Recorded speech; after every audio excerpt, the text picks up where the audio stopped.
Tonight, authorities are going after Anonymous, the group responsible for Operation Payback, which temporarily crippled the websites of MasterCard, Visa, and PayPal after those companies cut off financial services to WikiLeaks.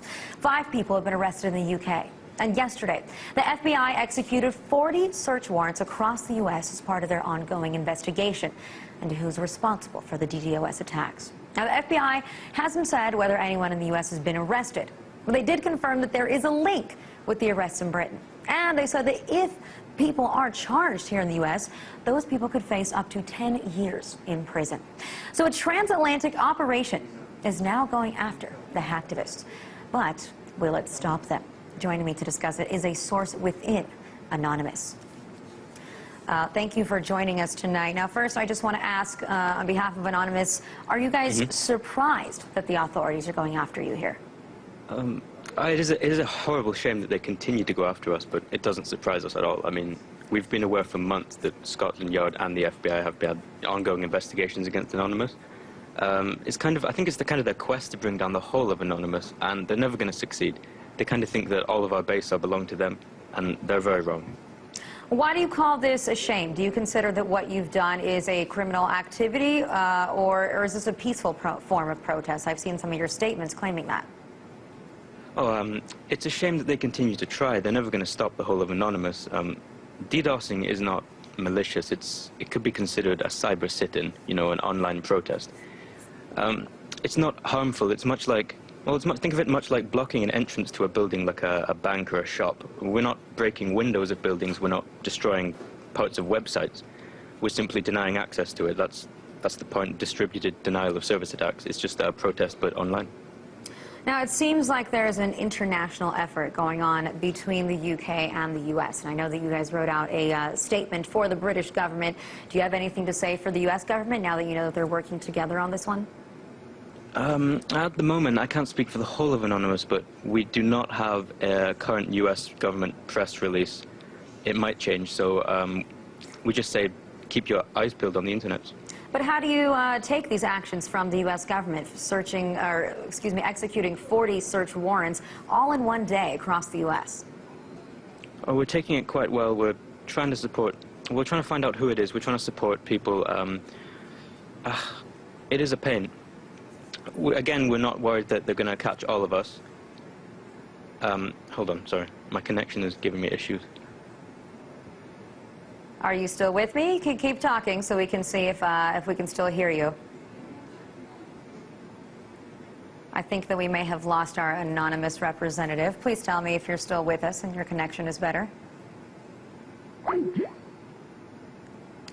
I think that we may have lost him there. I think we're trying to redial, but 40 search warrants, like I said, were served yesterday by the FBI across the U.S., and they said that they haven't yet arrested anybody, but these people could face up to 10 years in jail. Now, if you remember, we've spoken to officials from Anonymous, or representatives, excuse me, a number of times on this show, especially after the first time that they decided to go after the websites of MasterCard and Visa in response to WikiLeaks. And Anonymous also has come out recently in support of what's going on in Egypt. They say, they even wrote a letter saying that this is a warning to the Egyptian government. They are not about censorship. As you know, the Egyptian government, as we spoke tonight, shut down the internet. They also shut down all cell phone communications. And I think that we have our Anonymous official representative back now.